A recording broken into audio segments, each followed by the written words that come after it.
This case was hidden because it challenged everything we believed about safety and trust in small-town America.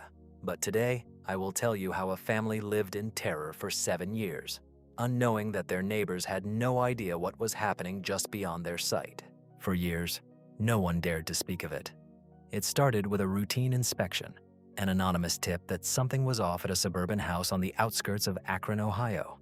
The address was unremarkable, a quiet cul-de-sac in a neighborhood where families waved hello and mailbox numbers like 73201 were a common sight. Yet beneath this veneer, a nightmare was unfolding. I remember the initial file I saw, case number 11-04567. It was just a blip at first, a report of strange noises, uncollected mail, and a family that had vanished from the public records. Michael Carter, the father, was listed as a construction worker. Danielle Ruiz, his wife, a stay-at-home mom, 2 children, ages 5 and 8. Nothing unusual on the surface, until you dug deeper. The neighbors had no idea that inside that house, a family was living in constant fear. The walls were thick with secrets. The family's routine was meticulously controlled. No visitors, no phone calls, no outside contact. The children's school records abruptly stopped after 2014. The local police had been called once, twice. Each time the reports were dismissed as domestic disputes or mental health issues. But I knew better. What set this investigation apart was the silence, an unspoken rule among the residents, enforced by fear and perhaps something darker. I found evidence of covert payments, shadow clinics, ghost patients. The family's income was a patchwork, some from legitimate work, most from illicit sources. Crypto transactions, unregistered minors listed under fake aliases, payments made in cash to unknown accounts. Someone was hiding something big. But how was this kept hidden for so long? That's where the betrayal begins. The local sheriff's department, the DA's office, even CPS, everyone had their part.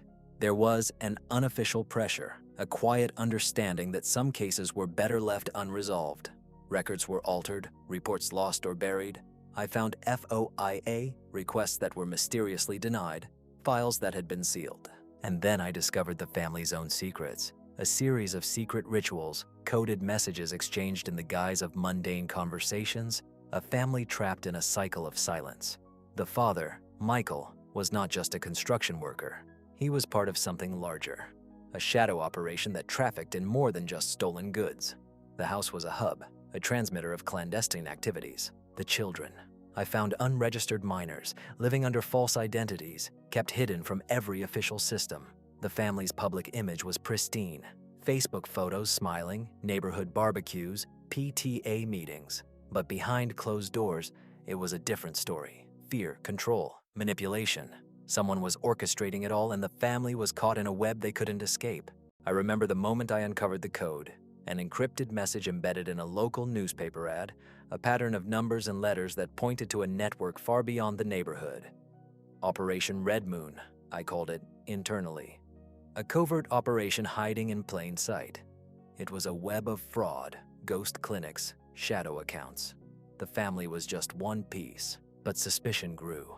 Rumors of betrayal, of someone within the circle turning informant. Paranoia seeped into the investigation. Trust shattered. I found myself questioning everyone, neighbors, colleagues, even my own team. Who was protecting them? Who was complicit? Then came the betrayal. A leak, an anonymous tip that reached the FBI. An undercover operation was launched, but it was compromised from the start. The family vanished from the records overnight as if they had evaporated into thin air. Arrests were made, some low-level players, but the mastermind remained hidden, cloaked in shadows. I won't forget the night I watched the news, realizing the family was gone, disappeared from the system, moved out of state, or perhaps worse, silenced. Their house stood empty, a silent witness to 7 years of terror. No one knew what really happened inside those walls. No one knew how close we came to uncovering the truth. And now, I wonder, what remains hidden behind that quiet house? Was it just a family caught in a web of crime, or was it something darker? An extension of a national shadow network that the authorities chose to ignore. The files I leaked out, the stories I can't fully reveal, they haunt me. Would you have noticed this detail in the file? The way the house's mailboxes were always full but never picked up? The way the children's school records suddenly stopped? or the encrypted messages that seemed innocuous but hinted at something more sinister. If this had happened in your neighborhood, what would you have done? Would you have looked closer or turned away, trusting the system to handle it? Be honest. Would you have believed the official version that the family simply left or disappeared under suspicious circumstances? Why do you think this was hidden for so long? Power, fear, complicity, all intertwined. Someone decided that revealing the truth would be worse than the silence that followed. If this case were investigated today, how do you think it would end? Would the truth finally surface, or would it be buried again beneath layers of bureaucracy? The question lingers: how many other families live in quiet terror, unseen and unheard? This file was never meant to be released, but I've seen too much. And if you've listened this far, you're searching for the truth. Subscribe, I'll show you the next case. These files rarely survive to the end. Subscribe while this one is still here. I solved more than one case, and this is only the beginning. Subscribe if you're ready for the next. Every day, I'll post a real case from my archive, investigations I solved that still unsettle me. Subscribe so you don't miss the next one, and drop a comment. It really helps this channel. Stay safe. See you tomorrow. The house on the outskirts of Akron remained silent, but beneath its surface, the echoes of betrayal and secrets pulsed like a heartbeat. I kept digging, despite the warnings I ignored. And those warnings came from inside my own department.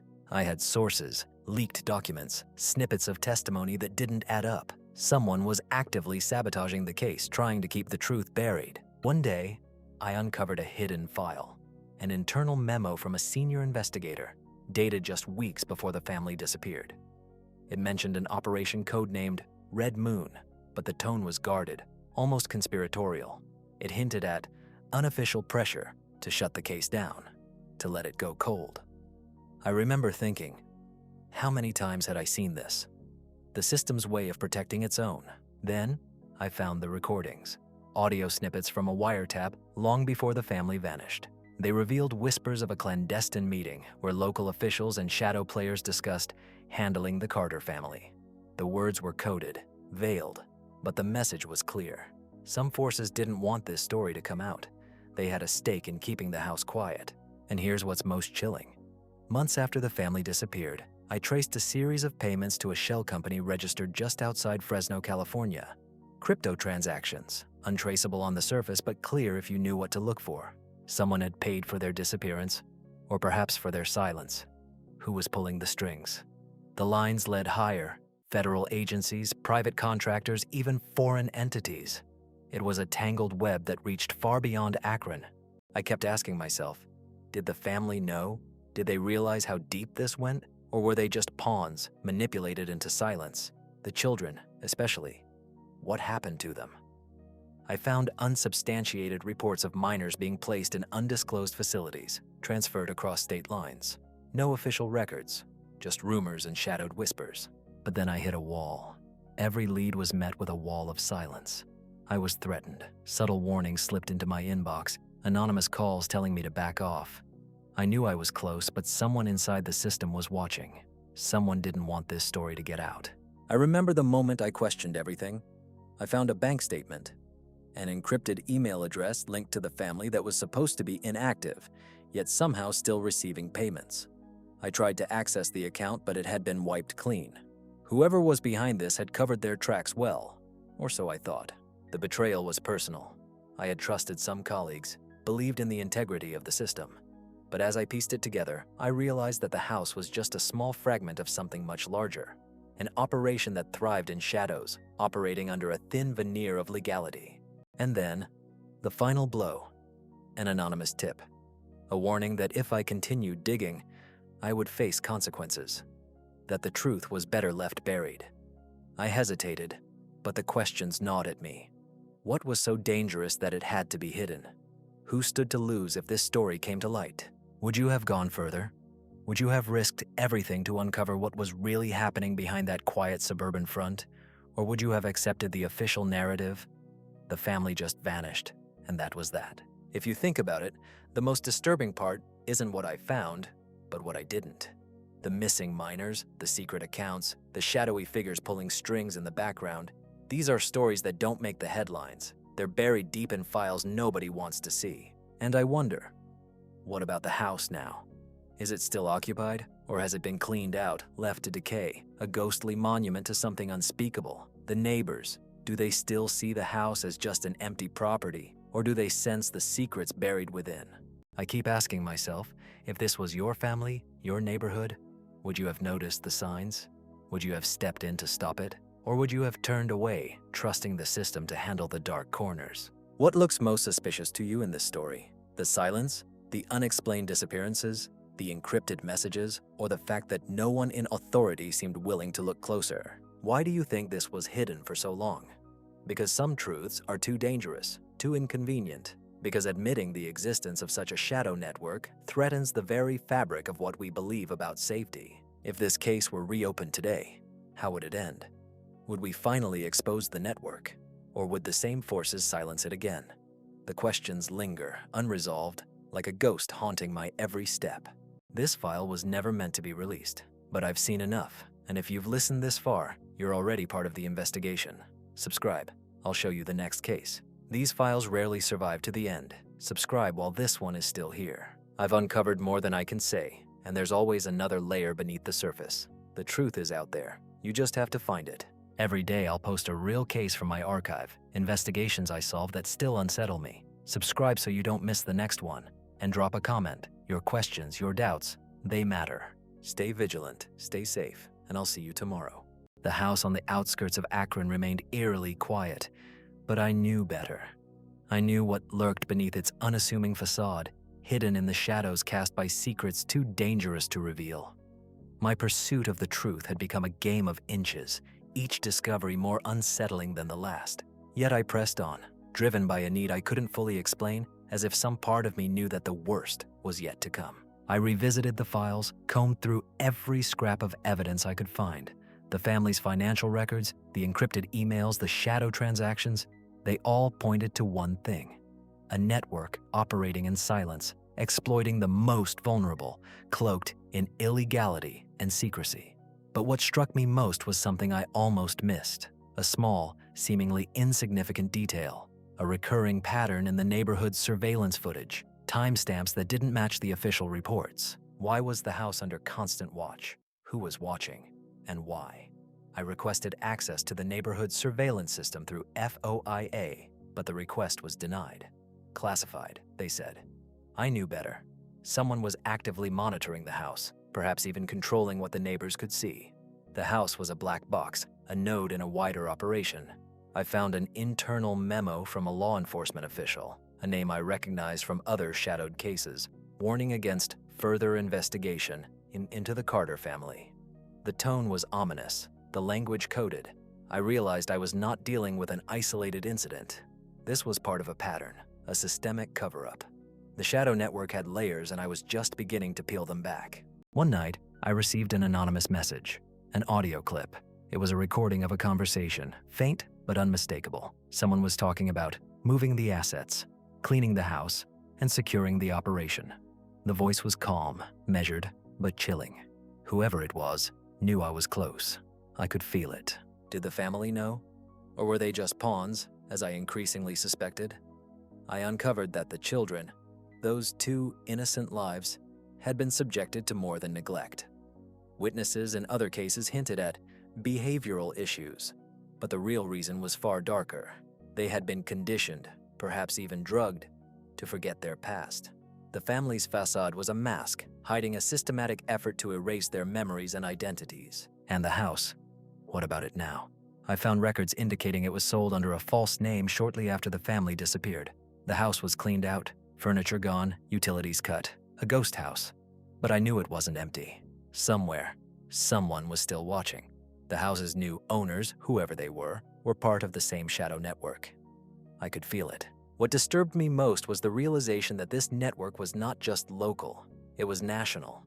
The more I dug, the more I uncovered links to other similar operations. Families disappearing, children hidden, shadow clinics operating in plain sight. This wasn't an isolated horror. It was a pattern, a blueprint. I questioned myself. What if I was wrong? What if the entire story was a mistake, a conspiracy I'd fabricated in my own mind? Number. The evidence was too clear. Someone desperately wanted this story buried, and I had the files to prove it. But I also knew that exposing the truth could come at a cost. My career, my safety, maybe more. And so, I kept asking, why was the house on the edge of Akron so important? Why did this particular family matter so much to those pulling the strings? The answer was buried in the archives of a forgotten program. Operation Red Moon was just a cover name, a front for something far more insidious. Would you have gone further? Would you have risked everything to expose what I had uncovered? Or would you have turned away, convinced that some secrets are better left hidden? Every piece of evidence pointed to a simple truth. The system itself was compromised, protecting a secret that could unravel the very fabric of trust in our communities. And the most unsettling question remains: what happened to the family? Did they escape? Were they silenced? Or are they still out there, somewhere in the shadows, waiting for someone to find them? I don't have the answers, not yet. But I know this: the house on the edge of Akron is more than just a quiet, abandoned property. It's a symbol of a larger horror, one that refuses to stay buried. This file was never meant to be leaked, but the truth has a way of slipping through cracks. If you've listened this far, you're already part of this investigation. Subscribe, I'll show you the next case. These files rarely survive the light of day. Subscribe while you still can. I've seen what lies beneath the surface, more than most would dare to imagine, the stories I could tell. But some are better left in the shadows. Keep watching, stay aware, and remember, sometimes the most dangerous secrets are hidden right next door. Every day, I'll post another case, another story from the depths of my files, investigations that still haunt me. Subscribe so you don't miss what's coming, and drop a comment. Your questions, your doubts, they matter. Stay vigilant, stay safe. I'll see you tomorrow. The house on the outskirts of Akron remained silent, but I knew better. I knew that behind its boarded-up windows and empty shell, the darkness lingered, an unspoken silence that hid horrors too terrible to comprehend. I had pushed myself into the abyss of this case, but every new discovery only deepened my doubts about what I thought I knew. I revisited the case files, searching for any overlooked detail. That's when I found a series of reports, initially dismissed, detailing irregularities in the family's medical history. The children's records were altered, missing crucial entries after a certain date. The doctor's notes, the immunizations, the mental health assessments, they all vanished into thin air. Someone had systematically erased their past. Why? I remember the moment I realized the children weren't just hidden. They were rewritten, their identities manipulated, their records fabricated. And the house? It was a hub for these operations, an exchange point, a staging ground. The family's entire history was a lie, crafted to keep them invisible. Who was behind this? I dug into local law enforcement's internal communications. I found whispers of special projects and discreet operations, terms that didn't belong in routine police work. I obtained an internal memo hinting at an agency, an off-the-books unit that had been tasked with family relocation and identity management. The phrase was chilling. It suggested that the family was part of something larger, something orchestrated at a federal level. That night, I reviewed security footage again. The timestamps didn't match the official reports. The house's cameras showed activity at odd hours, people entering, leaving, but never the family. I realized I was dealing with a covert movement, an underground network that specialized in abducting, rebranding, and relocating families. They operated in the shadows, invisible to the public eye, protected by layers of bureaucratic silence, and the money trail confirmed it. I traced payments to shell companies registered in states known for secretive corporate laws: Delaware, Nevada, Wyoming. These companies were nothing more than fronts, funneling millions into accounts linked to private military contractors and shadow agencies. It was a vast clandestine operation, one that trafficked in lives, in identities, in silence. But then I uncovered the worst part. I found a note, tucked deep within a secured folder, that referenced Project Phoenix, a code name I hadn't heard before. It described the relocation of the Carter family as a test case, a prototype for what was called Family Preservation Program. It was a euphemism for kidnapping, erasing, and reprogramming. The report mentioned recovery procedures, drug protocols, behavioral conditioning, memory suppression. This wasn't just about hiding families, it was about controlling them. Would you have believed it? that in a country built on the rule of law, there were federally sanctioned programs operating in the shadows, programs that manipulated the most innocent among us. I kept asking myself, what if this was happening elsewhere? What if every quiet neighborhood had a secret house like this, full of families who had been lost? The more I looked, the more I saw the cracks in the system. Corrupt officials, complicit contractors, silent witnesses, all part of the same web. I found an encrypted database with names and locations, families listed as archived, terminated, or relocated. The files suggested that dozens, perhaps hundreds, had been swept into this operation over the last decade. They were gone, replaced, erased, like they never existed. And the house? It was still there, a silent monument.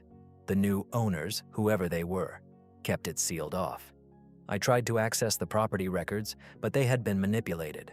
Ownership changed overnight, all legal papers redacted. Someone wanted it hidden, wanted it forgotten, and I think I knew why. This wasn't just about one family. It was about a system so corrupt, so deeply embedded that exposing it could topple governments.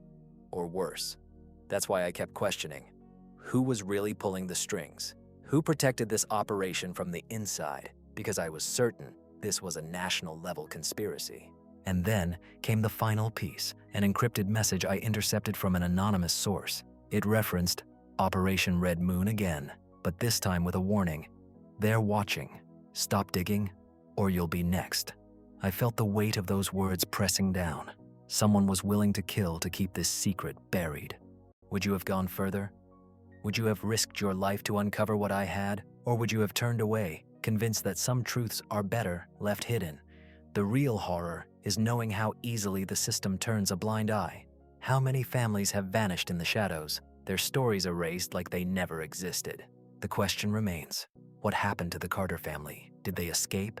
Were they silenced permanently? Or are they still somewhere, living under new identities, haunted by memories they can't recall? I don't have the answers, and maybe I never will. But I do know this, what I uncovered is only the tip of the iceberg. This house, this family, and this entire operation are pieces of a puzzle too horrifying to ignore. It's a mirror of a darker America, one that operates in the shadows, hiding secrets no one is supposed to see. This file was never meant to be leaked, but once you see the truth, it's impossible to unsee it. If you've listened this far, you're already part of the investigation. Subscribe, I'll show you the next case. These files rarely survive the light of day. Subscribe while it's still accessible. I've seen what lies beneath the surface, more than most dare to imagine. The stories I could tell, but some are better left in the shadows. Keep watching, stay aware, and remember, sometimes the most dangerous secrets are hidden right next door. Every day I'll post another case, another story from the depths of my files, investigations that still haunt me. Subscribe so you don't miss what's coming, and drop a comment. Your questions, your doubts, they matter. Stay vigilant, stay safe. I'll see you tomorrow.